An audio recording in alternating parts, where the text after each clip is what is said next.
Assalamualaikum friends, my name is Sarhan Asghar and welcome to my channel Medical Imaging Technology। Last video के अंदर हमने नहायत ही general concept discuss किया था diffusion और एक्टिव ट्रांसपोर्ट का। अब हम इंशाल्लाह diffusion through cell membrane discuss करेंगे। तो फिजियोलॉजी लेक्चर नंबर 2 और diffusion through cell membrane. Firstly हम एक सेल मेम्ब्रेन को ड्रॉ कर लेते हैं। Let's suppose this is our cell membrane.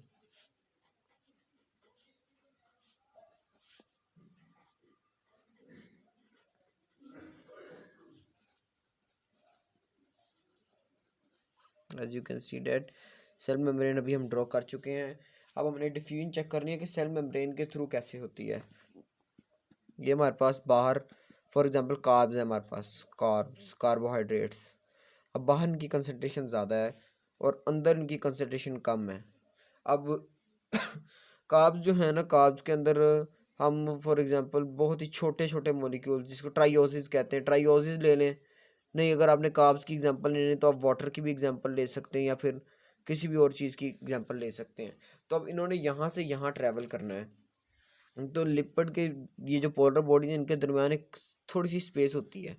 यहाँ से सिर्फ वो चीज़ें गुजर सकती हैं जिनके अंदर ख़ास प्रॉपर्टीज़ हों, जिनके अंदर दो खास प्रॉपर्टीज़ हों। नंबर 1 प्रॉपर्टी ये कि वो लिपिड सोलेबल हों, यानी लिपिड के अंदर वो हाल हो सकें, लिपिड उसको एक्सेप्ट कर सके। और नंबर 2 उसका स्मॉल साइज़ हो, वेरी स्मॉल साइज़ हो। फॉर एग्जांपल बहुत ही छोटे मॉलिक्यूल जिनका मोलेकुलर वेट नहायत ही कम होता है वो ही सिर्फ यहाँ से यहाँ पास कर सकते हैं। अब जो डिफ्यूजन है, डिफ्यूजन के लिए चंद शराइत भी हैं, डिफ्यूजन के लिए चंद शराइत भी हैं। उन शराइत के अंदर सबसे पहले हमारे पास है अमाउंट ऑफ सब्सटेंस। ये बुक की लाइन है, अमाउंट ऑफ सब्सटेंस। अभी मैं आपको ना हेडिंग्स में लगा रही, मैं आपको सारी वो भी दिखा दूंगा। अभी सबसे पहले अमाउंट ऑफ सब्सटेंस। अब अमाउंट ऑफ सब्सटेंस क्या चीज़ है? अगर अंदर हमारे पास 5 मॉलिक्यूल पड़े हैं, बाहर हमारे पास 6 हैं, तो अंदर से बाहर आते, ये जो बाहर से अंदर आते हुए बहुत ही ज़्यादा टाइम लगेगा क्योंकि अंदर इतनी खास ज़रूरत नहीं है, अप्रोक्सीमेटली बैलेंस कंडीशन है। लेकिन जब बाहर होंगे फॉर एग्जांपल 100 और अंदर होगा 1, बाहर अब अमाउंट ज़्यादा हो गई, अंदर अब अमाउंट कम हो गई, तो नहायत ही फास्ट तरीके से डिफ्यूज़ होकर फ़ौरन इधर आएंगे। और डिफ्यूजन का रेट मैंने भी पिछले लेक्चर में बताया कि 1000 मॉलिक्यूल्स पर सेकंड की स्पीड से जो है वो हमारे पास डिफ्यूजन का अमल होता है। इसके अलावा वेलोसिटी ऑफ द यानी वेलोसिटी ऑफ द मॉलिक्यूल, यानी जो मॉलिक्यूल हैं ये किस स्पीड में आपस में रैंडमली कोलाइड कर रहे हैं। अगर ज़्यादा स्पीड में है तो जल्दी से इधर आ जाएंगे, और अगर नहीं है तो आस्ता आस्ता आस्ता आस्ता आस्ता आस्ता इधर पहुंच ही जाएंगे, लेकिन पहुंच जाएंगे डिफ्यूजन के ज़रिए। ये हमारे पास 3 थी। दूसरी हमारे पास थी इनकी काइनेटिक एनर्जी। अब हमारे पास जो लास्ट चीज़ रह गई है वो साइज़ है, साइज़ या फिर स्लैश मोलिकुलर वेट। सर ने क्योंकि मोलिकुलर वेट बताया था, साइज़ को सर ने गलत कह दिया था, लेकिन बुक के अंदर साइज़ का वर्ड ही अभी भी यूज्ड है, आप देख सकते हैं। तो मोलिकुलर वेट से क्या मुराद है? डेंसिटी। जो मोलिक्यूल बेशक साइज में छोटा होगा लेकिन डेंस होगा। ये देखें इसके अंदर काफ़ी कुछ होता। सॉरी वीडियो स्टॉप करने के लिए। इसके अंदर हमने कहा था कि मोलिक्यूल यहाँ से यहाँ आएगा। अगर इसका ये साइज़ है और एक ये साइज़ है, इसका मोलिकुलर वेट फॉर एग्जांपल 10 है। एक्सट्रीमली सॉरी फ्रेंड्स, यहाँ पर भी बवंडर आ गया था जिसकी वजह से सारे मामला ख़राब हो गए थे। चलें हम वापस कंटिन्यू करते हैं जहाँ से स्टार्ट किया था। एक्सट्रीमली सॉरी उस डिस्टर्बेंस के लिए। मैंने कहा था कि ये 2 मॉलिक्यूल हम कंसीडर करते हैं। फॉर एग्जांपल एक का मॉलिक्यूलर वेट हमारे पास 10 है, एक का मॉलिक्यूलर वेट हमारे पास 10 है, और दूसरे का मॉलिक्यूलर वेट हम कंसीडर कर लेते हैं कि 100 है। एक का मॉलिक्यूलर वेट 10 है और दूसरे का वेट 100 है। अब जब ये मॉलिक्यूल गुजरेगा ना, इसका क्योंकि वेट कम है, ये इजीली अंदर स्लाइड करता जाएगा। सिंपल, क्योंकि कोलेस्ट्रॉल भी बीच में मौजूद है, बीच में डिफरेंट काइंड ऑफ थिंग, ये इजीली स्लाइड कर जाएगा। लेकिन इसका वज़न बहुत ज़्यादा है, इसको गुजरते गुजरते धक्के बहुत ज़्यादा लगेंगे, बहुत ही ज़्यादा प्रॉब्लम होगी इसको आने में। अब मैंने पाथवे का डिफरेंस इसीलिए क्रिएट किया ताकि आपको अच्छी तरह समझ आ जाए कि जो छोटा यानी जिसका मॉलिक्यूलर वेट कम है उसको गुजरने में कितनी ईज़ मिलेगी, लेकिन जो यानी सख्त यानी भारी मॉलिक्यूल से मुराद है जो डेंस मॉलिक्यूल है उसको आते हुए कितनी प्रॉब्लम्स फेस करनी पड़ेंगी। ये था यानी ये जो मॉलिक्यूलर वेट का इफेक्ट है इसके ऊपर। अब जो है जब ये सिंपल डिफ्यूजन, फिलहाल बात हो रही है सिंपल डिफ्यूजन की, हम मूव करते हैं नेक्स्ट पेज के ऊपर। जी हम आ चुके हैं हम नेक्स्ट पेज पे। अब हमने सिंपल ज़्यादा बातें नहीं रहेगी, बहुत इसको कंसाइज करने की कोशिश करते हैं। अब जो सिंपल डिफ्यूजन है ना, ये मेम्ब्रेन के अंदर दो तरीके से होती है। नंबर 1 तो हमने अभी डिस्कस कर दिया है कि लिपिड मेम्ब्रेन के अंदर से, लिपिड मेम्ब्रेन के अंदर से मेम्ब्रेन के ज़रिए। और दूसरा मेथड अभी हम डिस्कस करने लगे हैं प्रोटीन चैनल्स के ज़रिए, कि प्रोटीन चैनल्स के ज़रिए किस तरह डिफ्यूजन पॉसिबल है।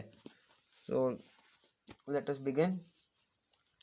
सबसे पहले हम ये फॉर एग्जांपल ये हमारी लेयर चल रही थी, लेकिन चलते चलते हुआ क्या कि एक प्रोटीन चैनल आ गया। Protein channel basically 5 chains of polypeptide से मिलकर बना होता है। मेरी ड्राइंग बुरी है, प्लीज़ इसके लिए इस पे फोकस ना कीजिएगा, लेक्चर पे फोकस कीजिएगा।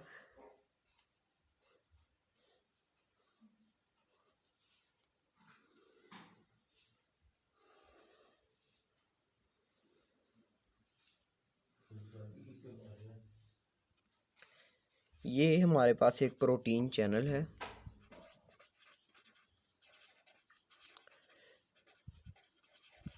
अब इस प्रोटीन चैनल का काम क्या है, इसने वाटर की ट्रांसपोर्ट करवानी है, वाटर की ट्रांसपोर्ट करवानी है और तमाम ऐसी चीज़ों की जो वाटर सोल्यूबल हैं। फॉर एग्जांपल हम सोडियम की एग्जांपल लेते हैं, Na पॉजिटिव। अब सोडियम माइन है, इसने इसके अंदर से गुजर कर जाना है। ये किस तरीके से जाएगा कि सोडियम पहले तो ऐड हो जाएगा वाटर के साथ, और ये जो कम्प्लेक्स बनेगा सोडियम और वाटर का, क्योंकि सोडियम पानी के अंदर सोल्यूबल है, और ये हमारे पास एक वाटर टनल है, तो ये ईजीली वाटर टनल से पास थ्रू करके सेल की इंटरस्टिसेस में दाखिल हो जाएगा और एक्स्ट्रा सेलुलर इन्वायरमेंट से हमारे पास इंट्रा सेलुलर इन्वायरमेंट के अंदर इस प्रोटीन चैनल के ज़रिए आ जाएगा।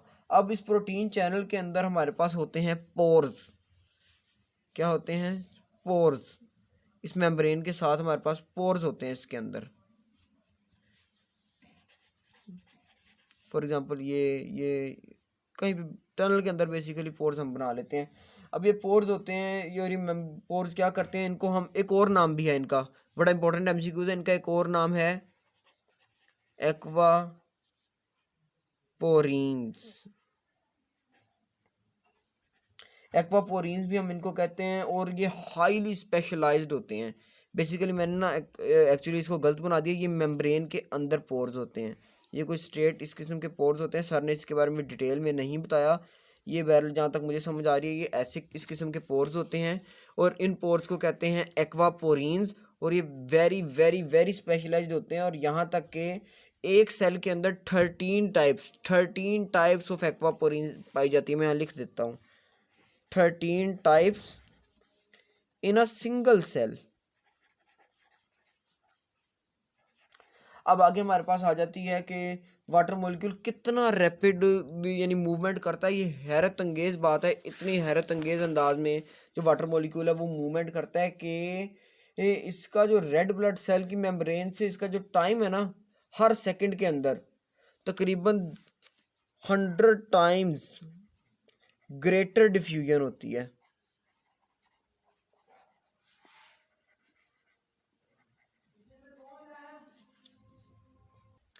अगर ये पॉइंट समझ नहीं आया मैं फिर से एक्सप्लेन कर दूं। ये हमारे पास वेन है फॉर एग्जांपल, और ये हमारे पास रेड ब्लड सेल्स हैं। अब रेड ब्लड सेल्स के अंदर वाटर इन भी हो रहा होता है, वाटर आउट भी हो रहा होता है, और वाटर की इन एंड आउट इतनी रैपिड होती है कि रेड ब्लड सेल का अगर ओरिजिनल वॉल्यूम 10 है ना, तो 100 वॉल्यूम जो वाटर है वो इन भी हो रहा है और 100 वॉल्यूम वाटर आउट भी हो रहा है। ये मिसाल के तौर पर यानी इतनी फास्ट मूवमेंट हो रही है, लेकिन फिर भी उससे उसके यानी वॉल्यूम में फ़र्क नहीं आता, क्योंकि जितना वाटर अंदर आ रहा है उतना ही वाटर बाहर भी निकलता जा रहा है। इसके अलावा हमारे पास चंद एमसीक्यूज है। For example the diameter of urea molecule is only 20% greater than that of the water. अब एक वाटर की परमेबिलिटी के लिहाज से एक और कह रहे हैं कि जो यूरिया है ना, यूरिया ये सिर्फ लार्जर है वाटर से, कितना 20% लार्जर है, लेकिन फिर भी इसकी डिफ्यूजन पानी के हिसाब से 1000 गुना कम है। यानी अगर एक के कंपेयर में पानी हो और एक के कंपेयर में यूरिया हो, अगर पानी को गुजरने में 1 सेकंड लगेगा तो उसी सेम अमाउंट ऑफ यूरिया को गुजरने में 1000 सेकंड लगेंगे। इतना शिद्दत के साथ यानी हमारे पास यूरिया को बड़ा कंसीडर किया जाता है। हम अपने लेक्चर को यहीं पर ख़त्म करते हैं। इसके बाद हमारा लास्ट टॉपिक होगा, जहाँ तक हमने पढ़ लिया, वो होगा diffusion through protein pores and channel, selectively permeable and getting off channels. ये तमाम टॉपिक इंशाल्लाह हम नेक्स्ट में डिस्कस करेंगे। इस वीडियो के अंदर थोड़ी डिस्टर्बेंस आ गई थी, उसके लिए मैं माजरत ख्वाह हूँ। आप निशान लगा, ये देखें, मैं आपको दिखा देता हूँ। ये मैंने लास्ट वीडियो के अंदर आप डिस्कस कर लिया था। अब हम यहाँ से आगे कंटिन्यू किया है फर्दर। ये देख लीजिए, ये इंपॉर्टेंट एमसीक्यूज़ हैं, ये शॉर्ट क्वेश्चंस हैं, और ये सारे मैंने डिटेल के अंदर निशान लगा दिए हैं, आप यहाँ से देख सकते हैं। यहाँ तक हमारा इंशाल्लाह काम हो गया है। नेक्स्ट वीडियो के अंदर इससे आगे हम मुकम्मल डिस्कस करेंगे। थैंक यू, इजाज़त दीजिए, अल्लाह हाफिज़।